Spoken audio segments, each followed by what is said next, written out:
বাংলাদেশের প্রথম প্রধানমন্ত্রী তাজউদ্দিন আহমেদের ছেলে এবং সাবেক স্বরাষ্ট্র প্রতিমন্ত্রী সোহেল তাজ সম্প্রতি আবারও বিয়ে করছেন। আয়রন গার্ল নামে খ্যাত শিমুর সাথে বাগদান সেরেছেন তিনি, যা এরই মধ্যে সামাজিক যোগাযোগ মাধ্যমে ভাইরাল হয়েছে।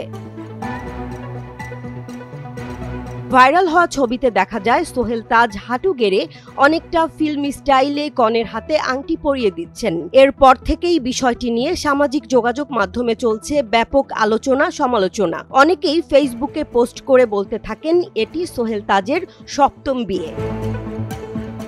এদিকে ২ জানুয়ারি সামাজিক যোগাযোগ মাধ্যমে এক ইঙ্গিতপূর্ণ পোস্ট দিয়েছেন সোহেল তাজ, যেখানে লিখেছেন, আপনারা অনেকেই পোস্ট করেছেন আমার ব্যক্তিগত জীবন সম্পর্কে, আমি কিছুই বলবো না, এটা আমার ব্যক্তিগত বিষয়। ২টি কমেন্ট শেয়ার করলাম, তা থেকে নিজেরাই বুঝে নিন কোনটি সত্য আর কোনটি মিথ্যা। পোস্টের নিচে বিশেষ দ্রষ্টব্য দিয়ে তিনি আরও লিখেছেন, আওয়ামী লীগের ব্রেইন ওয়াশ নষ্ট পচা নীতি, আদর্শ বিচ্যুত লুটেরা, খুনি, হত্যা, গুম, নির্যাতনকারীদের সমর্থক সকলকে বলবো অনতিবিলম্বে আমার এই ফেসবুক পেজটি আনফলো করতে। আর অনুরোধ থাকবে নিজের বিবেককে জাগিয়ে আত্ম উপলব্ধি, আত্মসমালোচনা করে অনুশোচনা করার।